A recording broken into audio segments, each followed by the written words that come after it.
This is another edition of The Muscle and the Mouth. I'm Bryan Houston. I'm the mouth, and the muscle, of course, is Kelly Hitchcock, and he is the owner and operator of KH Fitness in Tyler, Texas, and, of course, has been a fitness expert for over 30 years now. And so, Kelly, once again, some of these things I know are things that you talk about year after year after year after year. But one of those is, how do you try to stay in shape? How do you stay fit? How do you stay on target during the holidays when you're off work for an extended period of time, you're on the road, you're eating all kinds of bad food, all that stuff? How do you manage to stay on track during that time? First of all, how you doing? I'm good. How are you? I'm great. Merry Christmas. Merry Christmas to you too. All right, now to business. Okay, well, number one, I want to start off by saying that there's 365 days in the year, and there's only 2 days that we celebrate. Well, there may be more, but we have a Thanksgiving and we have a Christmas. So really nobody's body is a reflection of Thanksgiving and Christmas. It's really a reflection of what we do the other 363 days in the year. So hopefully we can calm down a little bit and take a deep breath. Now, having said that, sometimes Christmas does run a whole week. We have a lot of parties to go to. There's a lot of snacking that we don't normally do. You have days off of work, so there's people. Our nutrition, if we are on a nutrition plan, it gets changed up a little bit. So, if just a few things that you could do. Number one, if you're at home, is and if you're off work, just start the morning out with a walk. It might be a good time. I mean, if you and your wife don't get to see each other a lot in the morning, I know that my wife and I don't. I leave before she gets up. This might be a good time that you can get up, and maybe even before the kids get up if they're old enough, and go for a walk in the neighborhood. It's a good way to start your day. If you are someone that's using a trainer, try to continue your schedule. I know that we're all busy shopping, and a lot of times people will call in because there's a lot of anxiety that occurs this time of year. Actually, I think that taking that time off for yourself, which may seem a little selfish, but really in the long run, if you still take that time to do your exercise program, you stay consistent, at least that's consistent, then that'll help you, with your shopping and help with reduce some of the anxiety. So try to stick with that as much as possible.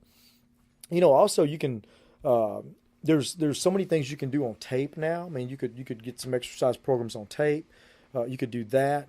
But so there's a lot of things you can do around the house. Mainly just try not to break your exercise routine if you're in one. Try not to break that too much because, you're already, like we said, you're out of schedule with your work. Try to have some normalcy in your life around this time of year. Mm-hmm. Now, talking about the food part of this, the holidays, it's just like it's a license to put the fattest, most decadent things out there that you can dream of, and we're all going to try some of that stuff. So what's the strategy then to be able to enjoy some of that and yet not blow completely what you've done, leading up to the holidays? Assuming you've done anything leading up to the holidays. Sure. Well, I used to experience some of that anxiety too whenever I was competing. And then, looking back at it now, it's so silly. I would stress out about the food and then I wouldn't eat. And then after the holidays were over, I'd be stressed out or angry because I didn't, So I would just try to focus on, if there's some things that you really like, then I would pick those out. I would eat it. I wouldn't have any guilt. Because like I said, you're only going to be doing it for, 2 to 3 days. And you hear numbers like, the average person gains 8 to 10 pounds over the holidays. Well, that may be true, but a lot of that weight is just water weight because there's a lot of excess sodium in the foods that we're going to be eating. A lot of the foods are canned.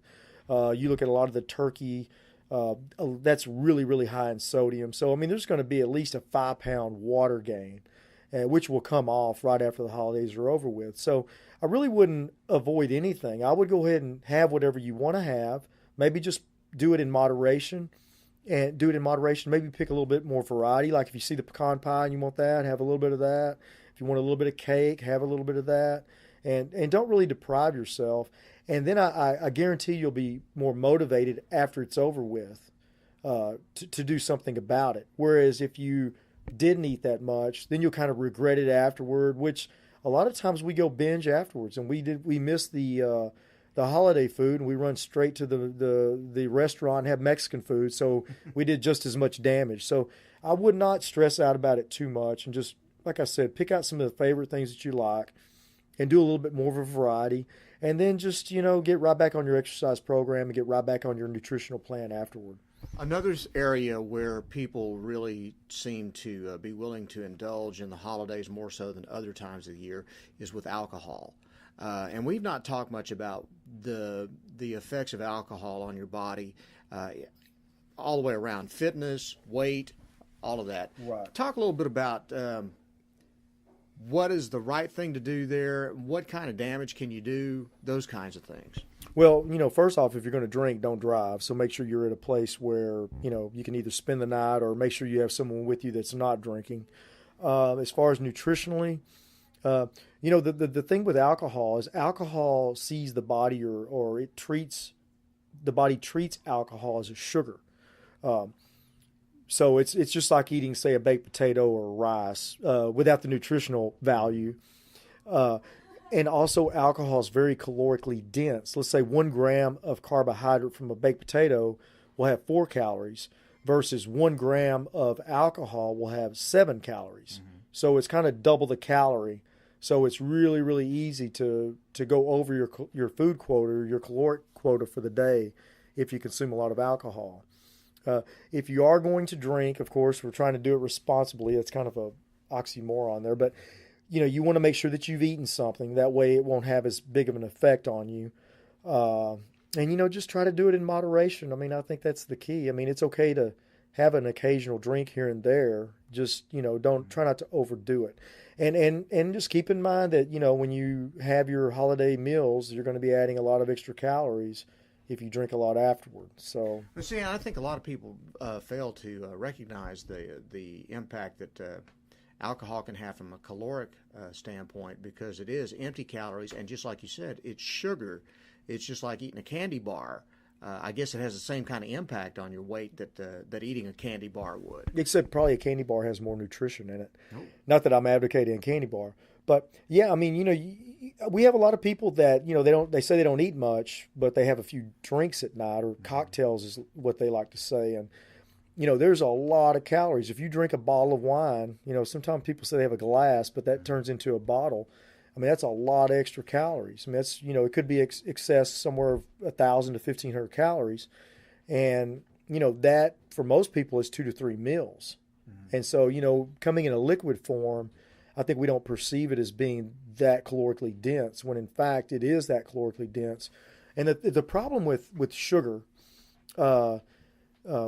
is that it's not so much that it makes us fat, but what it does is it does not allow us to burn fat, because what the body wants to do is to get rid of the sugar first. So our body tends to prefer working off of that sugar rather than working off of the stored fat that we have in our body. And then if you drink in excess, then you're going to add to the fat and never touch it. So, and that's true for anything that's a simple sugar. Not only alcohol, but if we're eating something that's got a lot of sugar in it, like a Coke or something like that.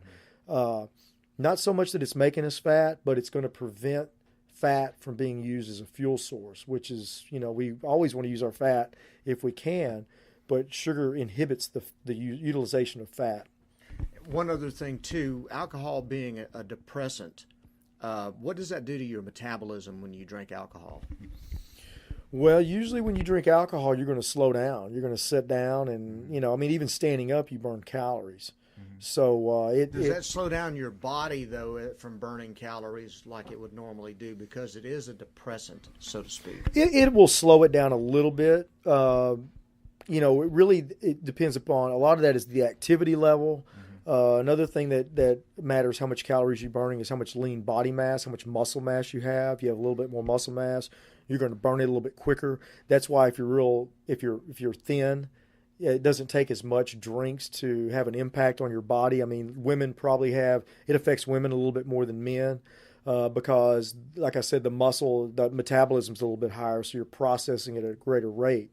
So, you want to be careful too. I mean, if you're smaller, don't drink quite as much, because it does have a negative impact. But metabolism doesn't have too much in the other than the fact that you slow down and you're seated and you're not up moving around quite as much. One last thing, too, talking about the holidays. Just like we're doing this interview right now, it's about 2:30 in the afternoon, and yet there's no sunlight outside.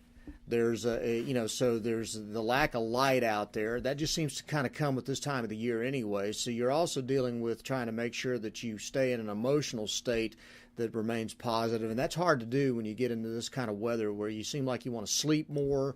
It kind of saps your energy.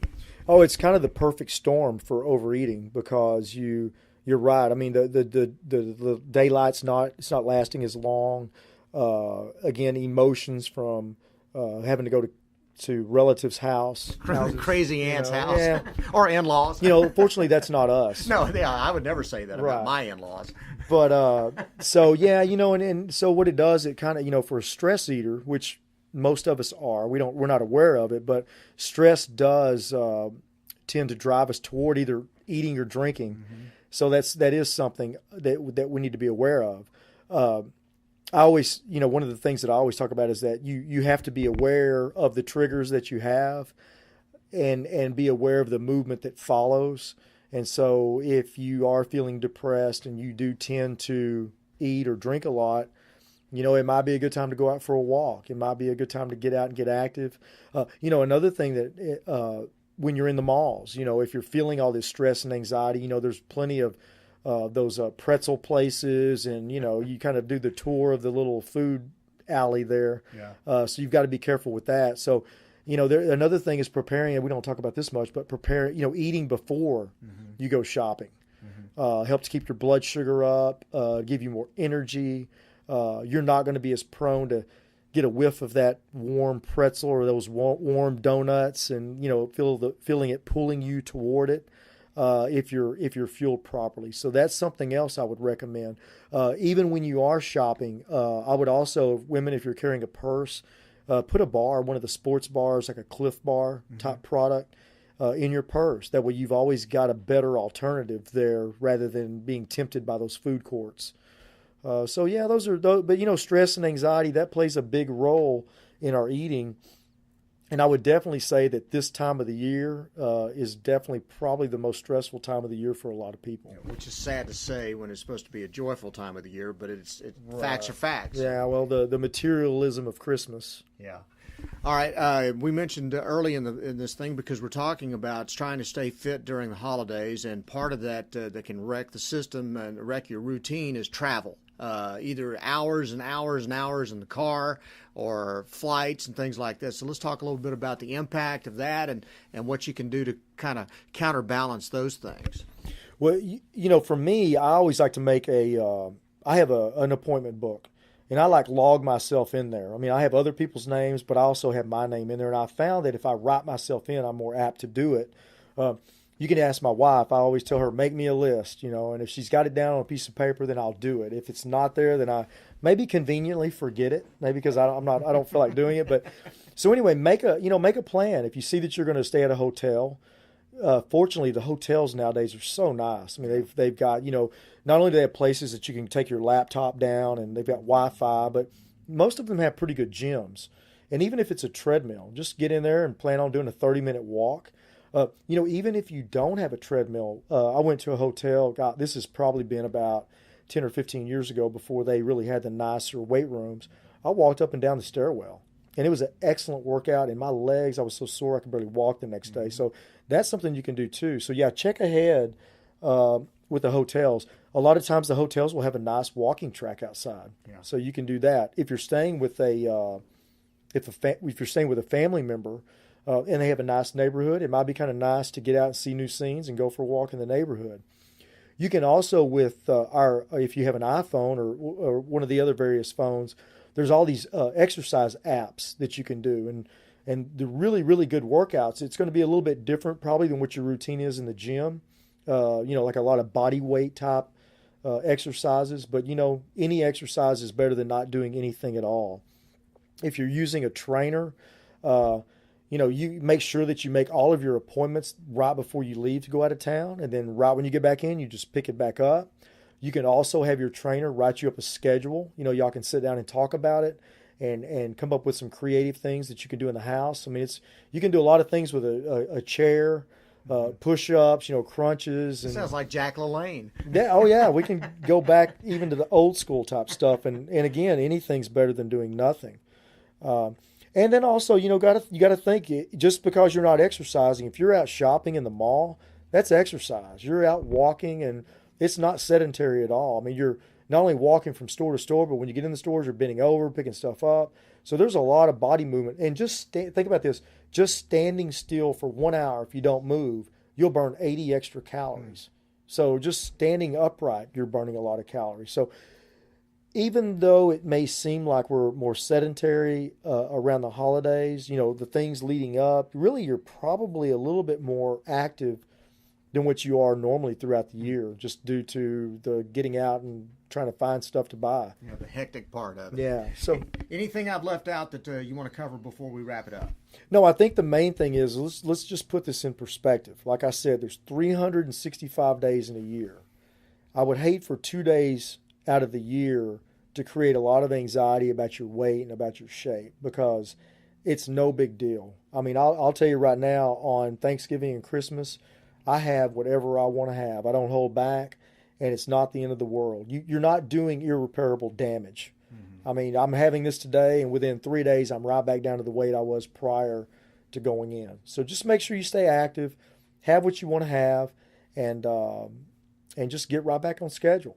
Very good. Happy holidays. Happy holidays to you. By the way, where can people find out more information about anything, any kind of questions they might have about fitness and health and your gym and the services that you offer? Sure, you can go to our KH Fitness Facebook page.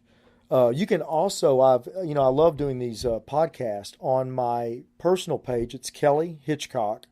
If you go to the main page on the notes section, you can click on that, and you can download or listen to any of these podcasts. Mm-hmm. You can also email me at khfitness@aol.com, or you could even call the gym. The gym number is 903-581-0404. Fantastic. Kelly, thanks very much. Thank you, Bryan. Kelly Hitchcock from KH Fitness, the training expert. He is the muscle. I'm the mouth. Bryan Houston, thanks very much for listening. Again, Merry Christmas and Happy New Year, and we'll talk to you next time.